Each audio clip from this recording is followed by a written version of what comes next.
You've survived another week. Thank you for listening, downloading, and supporting the Black Man with a Gun show. I'm your host, Kenn Blanchard, your friend and brother from another mother, and this is episode 561. Talking a little bit about shotguns this week, mindset with Michael J. Woodland, the march for our lives. And did you know that some gun YouTubers are actually going to a porno channel so that they can get away from YouTube's craziness? Yeah. We're going to talk about that and more coming up next. BlackManWithAGun.com, Kenn Blanchard's Pro-Gun Podcast. Thank you for being here this week. This is one of those episodes that's definitely for the mature and the cool people in our community. I pledge allegiance to the flag of the United States of America and to the republic for which it stands, one nation, under God, indivisible, with liberty and justice for all. Hey, Big Mike, start us off. Thank you, Ken, and welcome to another Tips and Review segment. I am Michael Woodland, and today we're going to discuss mindset.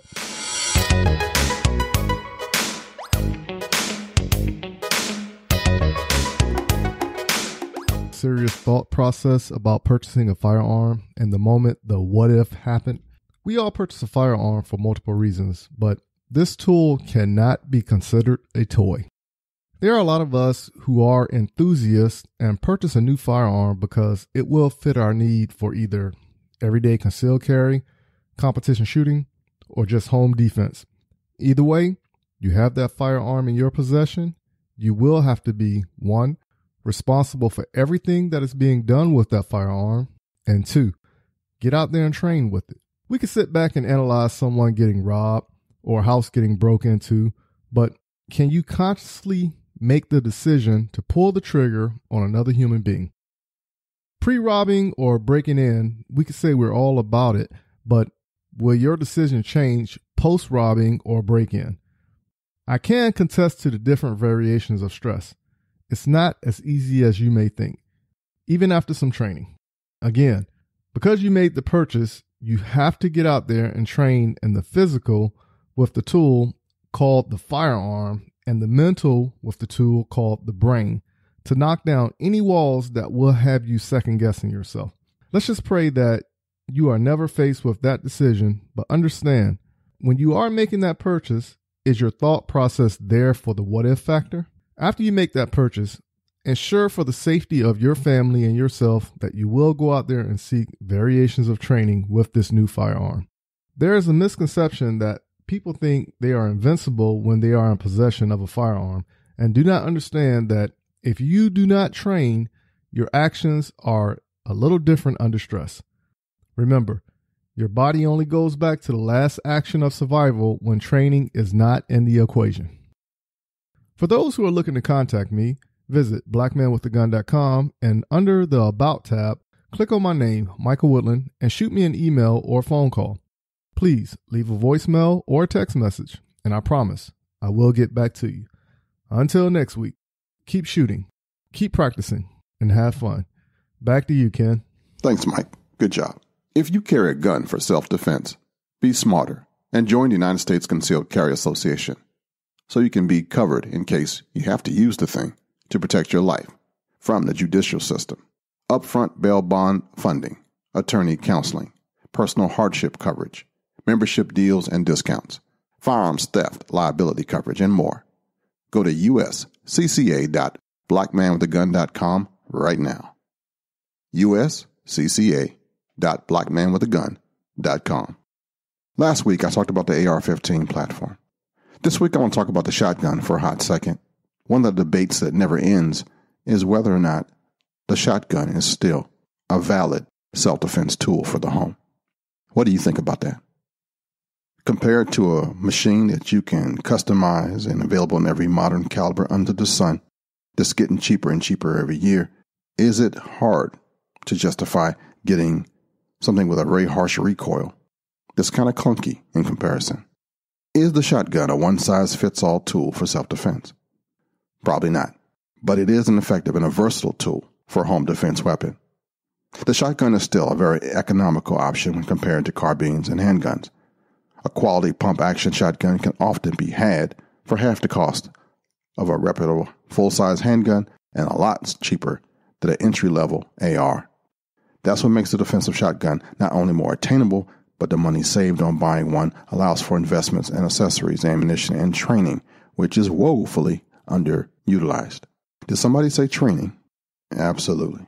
Defensive shotguns still have a wide array of configurations, accessories, and ammunition types, and some are much better than others. On the other side, a shotgun offers 4 points of contact to steady and guide an easier-to-aim barrel.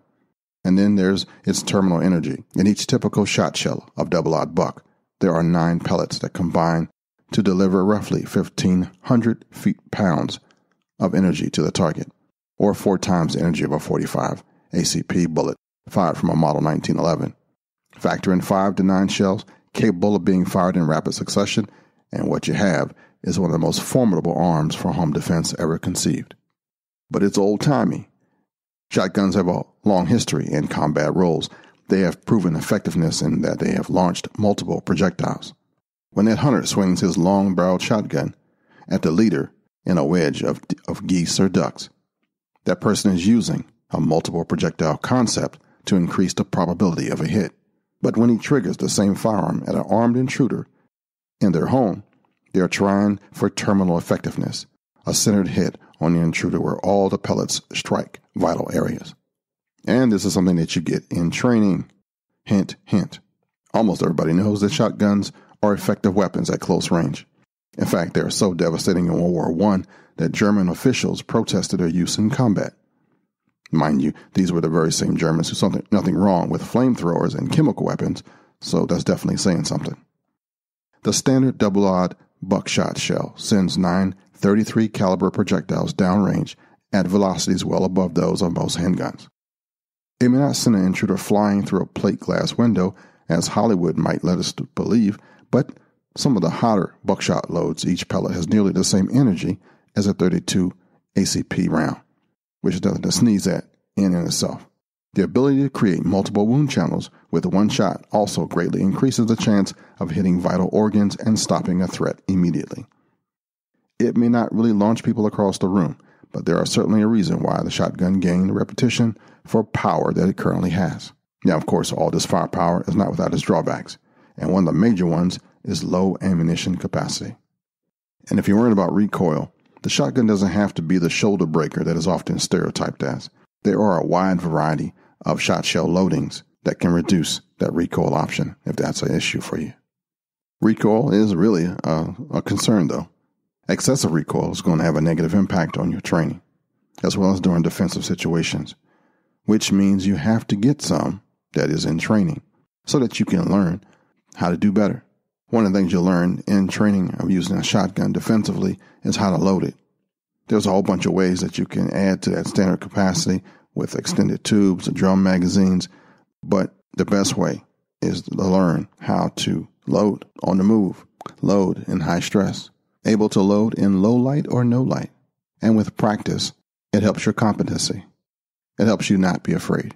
It helps with your speed. And you get all that from training. Just buying a shotgun from Wally Mart or some store doesn't do enough for you. To make your shotgun run effectively, you have to train with it. You have to learn the capabilities of it. You have to learn how to navigate your house with the length and the type of shotgun that you have. Some are pump, some are bolt action, some are breech. There are quite a few different types of shotguns. And the one that makes you comfortable, the one that you can run, is the one that you get.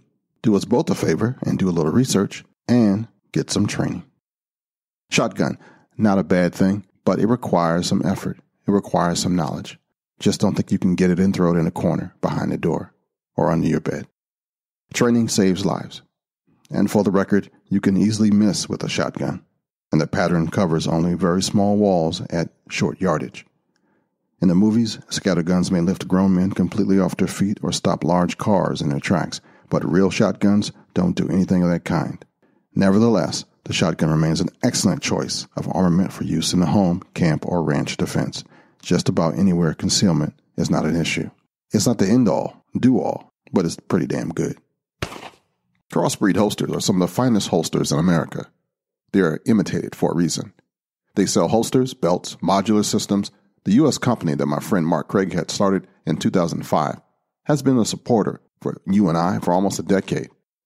Crossbreed Holsters has raised the standard for customer service in the holster industry through its 2-week try-it-free guarantee and a lifetime warranty. You tried the rest, now get the best. Go to crossbreedholsters.com and tell them Ken sent you. crossbreedholsters.com.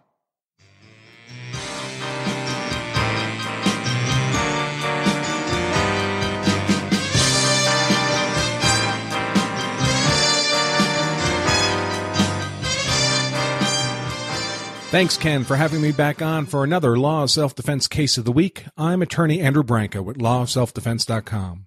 This Case of the Week is provided for educational purposes only. If you are in need of legal advice, you must consult with an attorney in the relevant jurisdiction.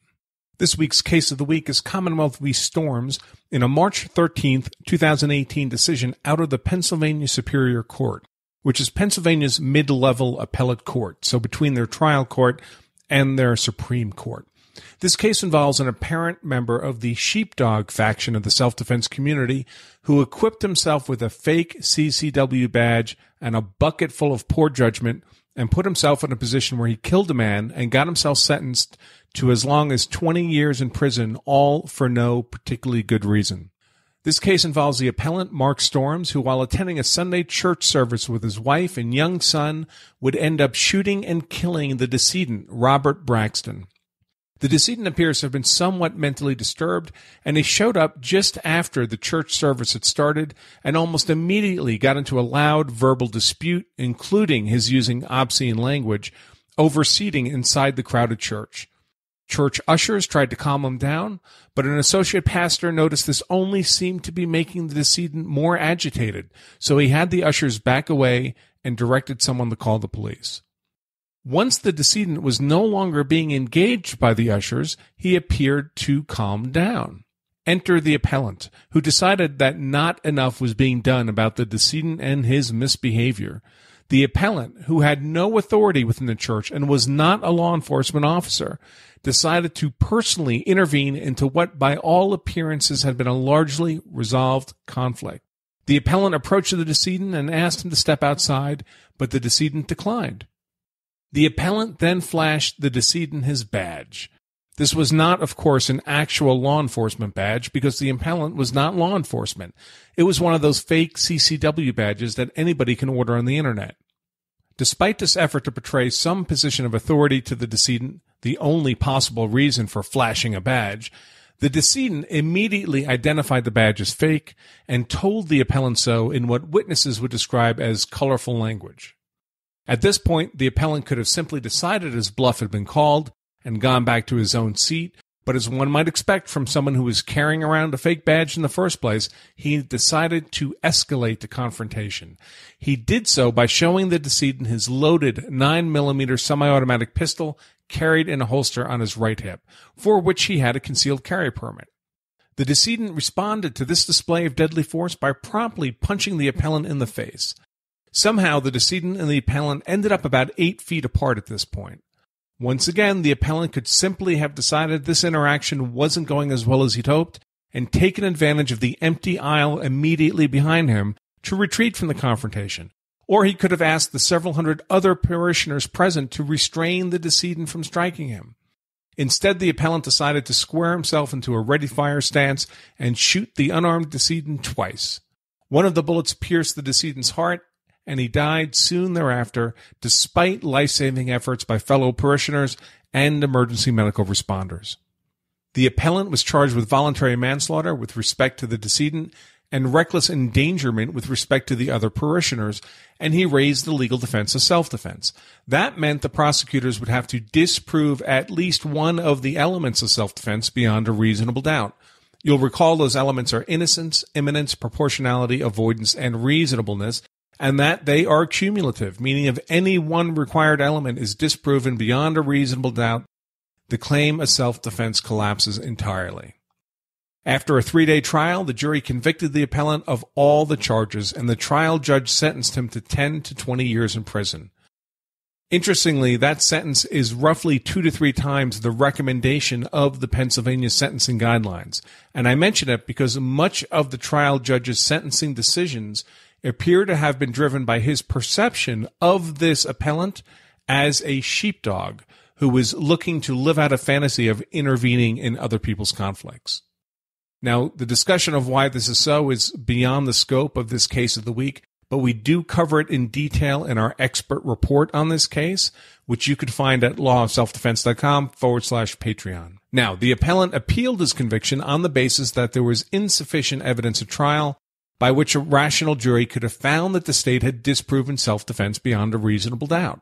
So, the appellate court looked at the evidence and concluded that, in fact, there was sufficient evidence at trial to disprove at least 2 of the 5 elements, those 2 elements being innocence and avoidance. With respect to innocence, the legal standard in Pennsylvania is that the person claiming self-defense must be free from fault in provoking or continuing the difficulty. Here, however, there was sufficient evidence that the appellant had provoked or continued the difficulty with the decedent. Witnesses testified that before the appellant intervened, the decedent had calmed down, and that after the appellant intervened with the decedent, he was once again aggravated. With respect to avoidance, the appellant did not qualify for Pennsylvania's stand-your-ground privilege on the facts of this case, and therefore had a legal duty to retreat, if safely possible, before using deadly force in self-defense, and witnesses at trial testified the appellant could have safely retreated rather than fire the fatal rounds. Although the appellant himself testified that retreat was not an option, the jury is free to decide that it would rather believe the other witnesses than the appellant. The appellate court therefore affirmed the defendant's convictions and his 10 to 20-year sentence. Now, I'm just a small-town attorney. It's not my place to tell people whether they should or should not buy into this sheepdog view of the world. That's your decision to make. I certainly don't see any good reason for anybody to be carrying around a fake badge. However, ultimately, you're responsible for making these decisions. I only urge you to make these decisions in an informed way. And if you're going to assume risks like being a sheepdog or carrying a fake badge, that you'd better bring along with you a huge barrel of good judgment. If you enjoy this content, I invite you to join us for the Law of Self-Defense live show every Wednesday, 2 p.m. Eastern. It's totally free to either participate live or to watch the recording after each show. For more information, point your browser to lawofselfdefense.com/show. Remember, as a listener to this podcast, you can save 10% on pretty much everything we do at lawofselfdefense.com, including books, DVDs, online classes, live classes, and more. Simply point your browser to lawofselfdefense.com/black or use the discount code BLACK at checkout. Remember, you carry a gun so you're hard to kill, know the law so you're hard to convict. I'm attorney Andrew Branca for lawofselfdefense.com.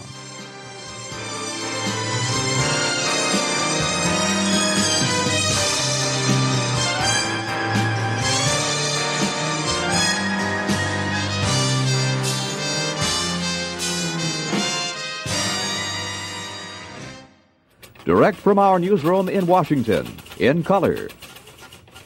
All right, last week we talked with Michael, and Michael interviewed Hank Strange, talking about getting his YouTube channel banned from YouTube just because he was a gun podcaster. Well, it's happening more and more. From Friday, March 23rd, 2018, from the New York Daily News, it says it's getting hard to share gun videos on the internet these days. A recently announced YouTube crackdown on a portion of its gun-related content has pushed some users to a new, unorthodox hub willing to host their content. InRange TV, which has more than 144,000 subscribers on his YouTube channel, has opted instead to publish his videos on Pornhub. A search of the adult website turns up a series of clips, including one that sees host comparing a Glock 19 and a Hudson H9. Though it's listed among racier clips common to a porn site, the video appears exactly as it does on YouTube. InRange TV on his Facebook page said the move was an effort to defend, quote, freedom of expression on the internet. They say, we will not be seeking any monetization from Pornhub and do not know what their monetization policies are. We are merely looking for a safe harbor for our content and for our viewers, wrote Carl Casarda and Ian McCollum, who run a popular gun review blog. YouTube on Monday announced new policy regarding gun-related content shared to its website. Starting in April, videos that offer instruction on how to make firearms and accessories like bump stocks and silencers will no longer be allowed on the popular video sharing platform. Content detailing modifications to guns and videos aiming to sell firearms and accessories will also be prohibited under the new policies. YouTube's new policies are slated to start on April 20th. The gun community is already starting to feel the pressure, as several channels are seeing videos disappear, according to Motherboard. One popular channel, Spike's Tactical, was taken down entirely for content that, according to a notice posted to the channel's Facebook page, quote, promotes violent or dangerous acts, end quote. The channel has since been reinstated, and YouTube told Bloomberg the takedown was a mistake. If you take a listen to last week's episode, you'll hear Hank Strange talk to it, in particular to his channel, Firsthand Knowledge. YouTube first began taking down videos with gun modifications last October, following the massacre in Las Vegas. At the time, the big target seemed to be bump stocks, a modification allegedly used by shooter Stephen Paddock to tragic effect. We jokingly say gun porn all the time, but pornography is any image, picture, statue, advertisement, writing, whose purpose is to create sexual titillation. In modern Western culture, sex has become such a public topic that the lines between what is legitimate and what is illicit are harder and harder to draw. In fact, sexual images have become so prominent that what used to be considered soft porn is now considered tame enough to be on primetime television. People could only get access to it in magazines behind the counter, and then only at certain stores. It is now so pervasive that virtually anybody with any kind of access can access almost any type of porn through a basic internet connection. Porn on the internet is not new. They were actually one of the first ones who started video chats, merchandise online, having, what's the word you use when you monetize, and also using credit cards and all that stuff online. Porn industry was the first ones to do it. For more things than you realize, the porn industry has led the charge for many of the things that we take for granted that are available and used on the internet right now. It started off with them. And while I'm journeying through here, let me give you something from the pastor. Pornography is still a bad thing. Some of the reasons are it desensitizes people concerning the true significance of sexuality. It objectifies people, turning them into objects of self-gratification instead of people of worth. A person can literally be addicted to the endorphins that are released that lead to act of perversion. From a Christian perspective, it's bad because it rips people out of their personal fellowship with God. It changes our hearts. Pornography makes sex purely an object of self-gratification. In any area, when our life is focused on gratifying ourselves rather than accomplishing the purposes of God, we have put ourselves in a position which is outside of that relationship. Now, I know everybody listening to my podcast is not a Christian. So, just for the Christians, please listen. We need to be living and expressing our faith, our worldview, in such a way which not only serves to eliminate this destructive influence, but which literally changes the hearts of others. You got me? All right. And just for the sake of life itself, I personally would like to create an alternative to YouTube for a small number of people to protect our First Amendment. You know, the First Amendment to the United States Constitution prevents Congress from making any law respecting an establishment of religion, prohibiting the free exercise of religion, or abridging the freedom of speech, the freedom of the press, the right to peaceable assembly, or to petition the government redress for grievances. Did you know it was adopted on December 15th in 1791 as one of the 10 amendments that constitute the Bill of Rights? Not quite sure how I'm going to do it, but I want to do it. I'm willing to work with somebody in the know to find the money, to put together something and build it out as the demand increases. Something that we can share, something that we can have, something just for us. I know there'll be plenty of people with deep pockets that have their own thing going, and there's Full 30 and some other sites that'll pop up. But we're going to have something here on Blanchard Media. I'm praying about it. Going to start a GoFundMe or a Kickstarter or some kind of thing to get it started. If you're with me, look forward to that link when it comes. And believe me, I don't think I can create or recreate a YouTube. It won't be that grandiose, but it will be a place that you can put your videos, your podcast, your media, that we honor the First Amendment. It'll be small, but it'll be ours. And it'll be able to be shared. Even bigger news is this weekend in the nation's capital and in 800 sister cities, there'll be a March for Our Lives. It's a huge event. They'll take place Saturday, By the time you listen to it, maybe it might even be history. But did you know that donations came from Oprah Winfrey, from George Clooney, and Steven Spielberg, who each donated $500K to this thing? And there'll be stars that are dying to get their faces in there, like Common and Ariana Grande and Demi Lovato, who also plan to attend. My brother Aaron mentioned this to me a couple of weeks ago, but this is the place of marches. Back in 2000, there was the Million Mom March with over 750,000 people, and this was going to probably top it for sure. That at the time was the largest gun control rally in history. But this time they're using kids, and that also has some special sauce to it. These kids are on everything. I expect to see them on a Wheaties box next week. $1.5 million gets you a lot of exposure, especially when the people donating are also part of Hollywood.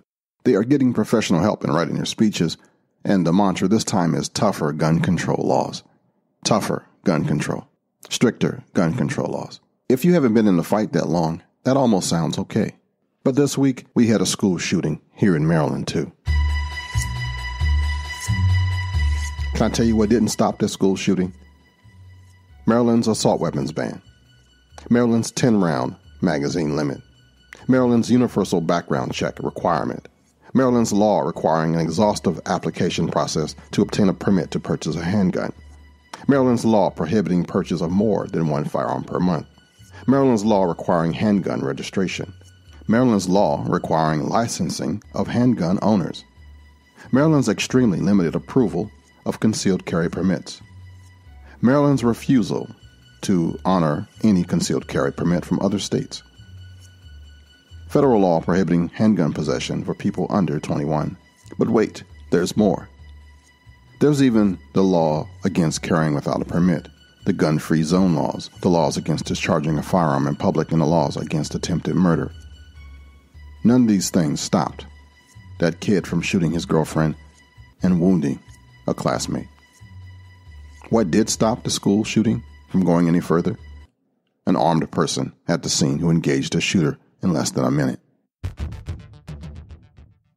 In case you missed it, on the 20th of March, 2018, a student gunman opened fire at a high school in southern Maryland, killing one student and injuring another before an armed school resources officer stopped him. The murderer, identified as Austin Wright Rollins, used his father's Glock pistol. The young lady that was shot did not die instantly. She was on life support for the last 2 days, and she just recently passed away when her family agreed to take her off life support. I am personally praying for the Wiley family, for the kids at Parkland, and for our nation.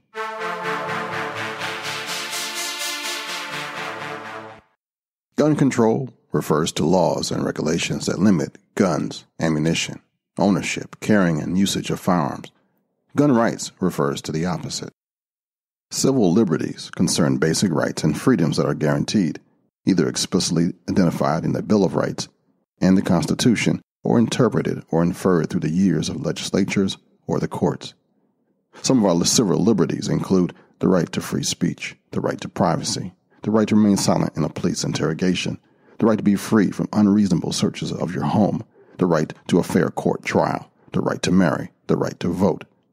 Civil rights, on the other hand, concern the basic right to be free from unequal treatment based on certain protected characteristics like race, gender, disability, etc. in settings such as employment, education, housing, and access to public facilities.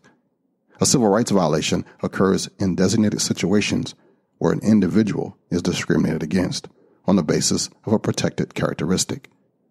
I am not a lawyer, nor do I play one on television, but I do believe that our right to keep and bear arms is closer to a civil liberty than it is a right. As we argue one point or the other, I think it is easy, Big Steve, who asked me on Twitter, if the Second Amendment argument is close to the civil rights movement. It's similar in that everybody is trying to make a movement. Everybody wants to have something happen during their lifetime that's monumental, that's historical, but it's not the same at all. Having been around for half a century and been included in a few marches in my time, this is what marches can do. They can, 1, bring isolated people together so they can organize to take further action. They can, 2, energize and galvanize people to take that action. They can, 3, provide publicity for a cause. They can, 4, cause embarrassment or PR headaches for organizations on the other side of the issue, thus pressuring them to change. And 5, they can publicize alternatives to the current model of doing things. That's our First Amendment right to do so.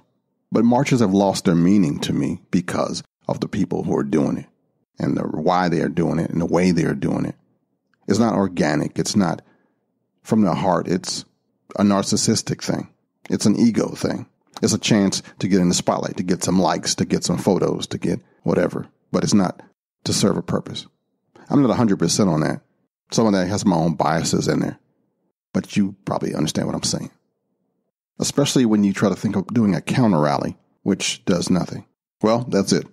I talked about pornography. I've talked about marches. I've talked about what's happening, what happened, and only are we still waiting for the end result of this march to see where we go from here. Brothers and sisters, I know it looks a little crazy right now, but take a deep breath with me.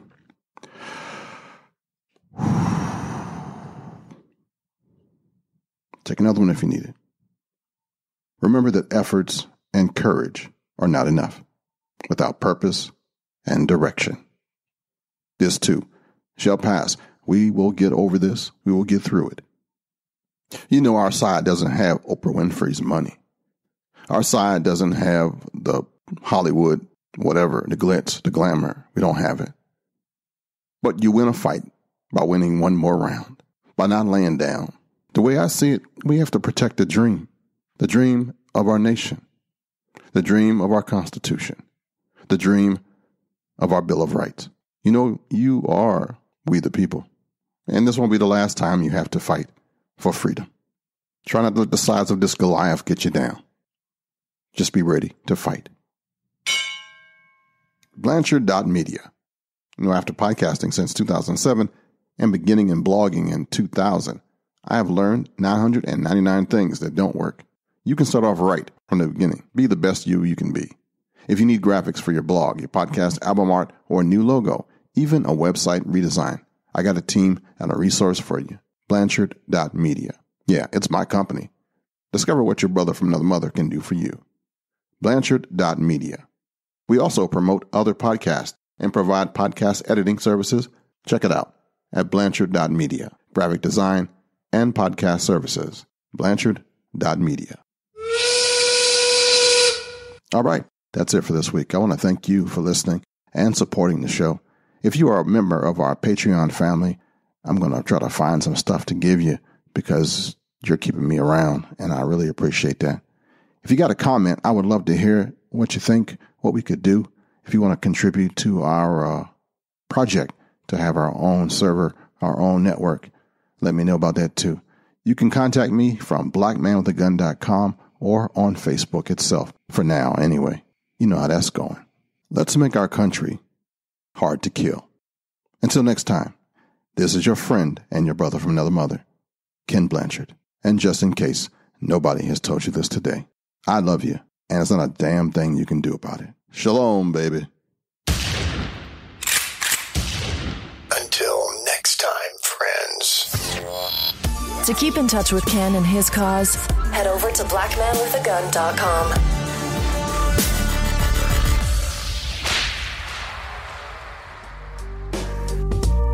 Blanchard.media.